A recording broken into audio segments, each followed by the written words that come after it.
The US labor statistics have shown that wages have increased by 21.4% from 2020 to 2024. However, those same years, personal savings actually fell from 7.2% to 4.4%. So what this means is that people are making more money but are saving less. Now, I know what some of you are thinking right now is that inflation is real. It's felt when you buy groceries, when you see the increase in your budget planner if you have one, and it is real. It's true. However, a survey done by McKinsey and Company showed that all generations, all of them, all of us, intend to splurge more in Q3 of 2024 than Q2 of 2024 by an increase of 5%. When the survey breaks down what people intend to spend their money on, we can see that the highest non-essentials are restaurants, apparel, beauty, footwear, and travel. So let's recap. Wages are going up, they're increasing. Savings are going down, they're decreasing. Inflation, so far as of the making of this video, is increasing or it's staying steady, and splurging is increasing. It's a bit of an odd mix of statistics here, but let's dive into lifestyle creep. Lifestyle creep is the gradual increase of our standard of living that is correlated with our income. As we make more money, we like to spend more money. And we try to match our lifestyle with our new financial status. And obviously, this leads to higher expenses. And it's important here to note that by gradual increase of spending, it's mostly correlated with non-essentials. Over the long period, though, lifestyle creep can hinder your potential savings that you would have had if you would have maybe used that money for investing in other areas. And the issue here is that sometimes we do feel like we deserve a nicer car, a bigger house, a better kitchen, a new couch. It makes sense. Our salary increased. Why wouldn't we be able to justify spending more on things that would make us happy? But the not so obvious part of lifestyle creep is that it just sneaks up on you. It's not something that hits you from one day to the next. It's slowly progressing. It's slowly increasing based on your spending habits. And it'll slowly chip away at your earnings, especially if you don't keep track of your spending. It can be a big deal breaker for how much money you're actually saving. And the biggest challenge to lifestyle creep is that it just feels right. It's completely natural to want more. It's built into us to always push for more. And once we push for more and we achieve that, what do you want? You want to get something else to showcase your effort. I mean, you earned it, right? You got a new job. Maybe you busted your back for years. You have that extra income now. So why not just spend it? Why would I have to drive to pick up food? I can afford DoorDash now. Why would I clean my own house? I can afford somebody to clean it for me. Why would I shower my dogs? I can pay somebody else to shower them. Why would I wash my car, mow my lawn? All these examples, they're things that you may have done at one point, but now you'd rather just pay somebody else to do them. So let's pause real quick and let's do the bridging mindset exercise. Let's imagine yourself on a bridge. On one hand, you have that endless spender who they may be negative in their bank accounts. It doesn't matter. They will always be spending more money than they make. And on the other extreme end, you have the person who's extremely frugal, the individual who never enjoys absolutely anything with their money, someone who makes very good money but is extremely cheap. And what is the goal of bridging mindset? Again, what is the goal of the YouTube channel here? What am I trying to teach? It's that there needs to be a balance between the spectrum. The bridge is divided by two extremes, and you as an individual, as a person, you should strive to be in the center of the bridge. Now, I've mentioned in other videos, there's circumstances where you need to shift yourself maybe more to one area until you gain that expertise. But until then, you want to align yourself primarily in the center of the bridge, and that's a good starting point. So you want to stay the course, you want to stay in the center, and you want to find balance. If you make more money, take the trip, make memories, be happy, don't hoard the money, don't keep it to yourself. But you need to find balance. You need to understand the impact that something has when you finance versus when you buy it. You can buy a trip. You can buy a trip to Japan. You can buy a trip to Central America, to Canada, to wherever you want to go. Or you can finance a car or a house or maybe a loan, or you can get any type of financing that is just so much money that you need to go to the bank or a credit card or whatever to ask for that money. And again, the goal of bridging mindset is to be true to yourself. What are your weaknesses? What is something that you feel that you lean too much on one side of the bridge? You need to do the opposite. So if you know you are really bad at managing money, you spend so much, okay, then maybe you want to restrict yourself a little bit more. If you're somebody who's frugal, who doesn't want to spend absolutely anything, hey, push yourself more. Go take the trip. be active, do something with that money. But overall, lifestyle creep is true, and it's happening. We went over the statistics. It's actually happening. People are decreasing their savings account to splurge more on items or on trips or something. So people are making more money and they're spending more money. So let's get you to the center with some tips. My first tip to you is to keep the savings rate the same. I am selling a budget planner with a savings rate on it, but if you want to make your own, you can totally make your own. If you want to buy it from somewhere else, it's fine. But the point here is that you should be separating how much money your extra income goes to by percentage, not by actual values, is my opinion. So for example, let's say that every month I have $1,000 of extra income, right?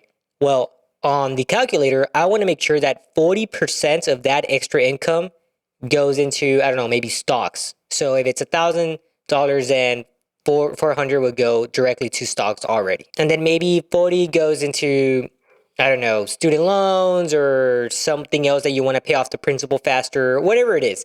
The goal is here to keep the savings rate the same. So if I go from making $85,000 a year to $150,000 a year, it doesn't matter. That excess income is going to be divided by the percentage the entire time. So whether it's an extra $1,000 by 40% or $10,000 at 40%, it's 40%. And that's the first tip, is to keep the savings rate the same for your excess money. If you don't even have excess money, then that's where your focus should be on, right? Is to not even think about spending more money when you start making money. You need to actually get into a point where you have excess. If you don't know how to get there, I do have a video on my channel where I do a deep dive on that. So check it out. The second tip is a short one. I already mentioned it, is create a budget planner easy. If you don't have one, then just go on Google, go on YouTube. There's some free ones that you can kind of make, or you can buy it from my website. It took me a long time to make, so I'm selling it for now. Maybe later I'll put it for free, but it took me a long time. So if you don't have one, get one or make one. It can be very simple, and just keep track of your money. The third tip is to automate your expenses. This means to put everything, and I mean everything into an automatic payment. This way you're not tempted into saying, well, maybe this month I'll only pay the minimum credit on my statement balance and I'll have a little bit more extra money and I get to save this money for X, Y, and Z or whatever. No, you can't do that. You can't put yourself in the situation where you start relying on the minimum payment of your credit card payments. You need to do a statement balance off the bat. You're not going to pay interest on that. And if you do the minimum payments, you're going to be paying a lot of interest over the long run. So don't do the minimum payments. Set everything on automated expenses and that way, automatic payments. And that way it's already reduced. It's deducted from your checkings, from your wherever, every single month. And the best part about this is that you can set up the automatic withdrawals to align with the dates that you actually get paid. So let's say you get paid on the 1st and the 15th. You can put your automatic withdrawals to maybe happen on the 3rd. That way, you have that chunk pull out, right? On the 3rd, yeah, you got paid on the 1st. On the 3rd, oh, crap. I already lost half my paycheck or whatever. And then on the 15th, you can do your other half or something. And then, yeah, after the 20th, then from the 20th to the 30th, whatever's maybe on that bank account is kind of like what's going to be there for the next cycle of payments. But the goal here is to just have it be automated to where you don't think about it, to where it's something that gets reducted, to where it's something that gets pulled out and it's beneficial for you. And why is it beneficial? Because 1, you don't pay interest. 2, you don't have to stress about it. It's just going to be done automatically. And 3, if you set yourself up for a system where you track your spending and you know how much you spend already on your bills, your actual bills, like these types of examples, your automatic payments, then you have an idea of how much money you actually have to play with every month. So if every month you know that you have an excess of $200, then should you really go out to drink at a bar with all your friends and pay $180 on a tab?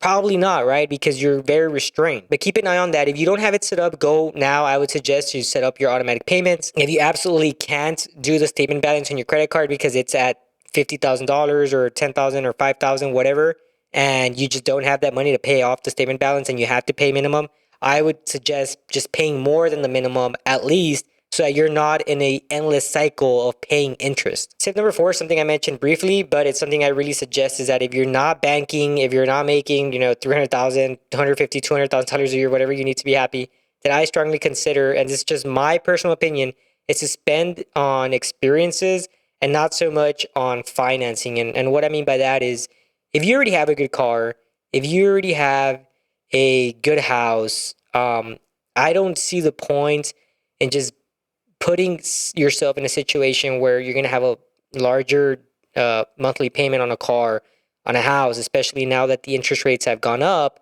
and you're going to pay more for maybe what you would have 2 years ago. I would just really think about the long-term impact it has. Whereas if you had a good experience, where if you went to a trip, where if you traveled, versus you financing something, that impact, those memories just may be better off, in my opinion, on actual experiences than on materialistic objects. And this is especially true if you're going to have to take out a loan to pay interest on those things, because again, interest right now is rather high, and having to pay off that interest, having to put in the money. And I know some of you guys are thinking, well, I'm gonna have to buy a house regardless, and it's true. If you really are in need of a house, then yeah, go for it. But if you already own a house and you're comfortable and you say, well, I want a bigger house right now, or maybe you need a bigger house because you have a family or whatever, it's understandable. But I'm just saying that there's times where you may want something materialistic, and these are just two examples. House or a car is very common, but it can be anything. It can be maybe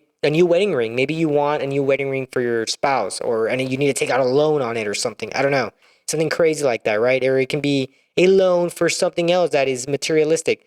I would just suggest to spend that money on something that is memorable versus something that you may get tired of after a couple months. And my last and final tip is to remind yourself that any step forward is a step in the right direction. Don't worry about the person next to you, about your cousin who has more stuff, who's been very successful. Don't worry about any of that stuff. The important thing here is that you as an individual are progressing. And if you have a bad month, that's fine. The goal here is to improve over time, not all at once. And just remember, lifestyle creep isn't always bad. It's only bad when it gets out of control, when your expenses overcome your income, even though you made more money, even though you got that promotion, even though your salary doubled, somehow your expenses are doubling as well. Be more self-aware, check your expenses. The goal isn't to deny yourself from joy. It's just, honestly, the fact is that you need to balance your desires with your income. You want to make your money work for you, and sometimes that means making a few sacrifices here and there for your own future. And that's it for today's video. Thank you guys for watching.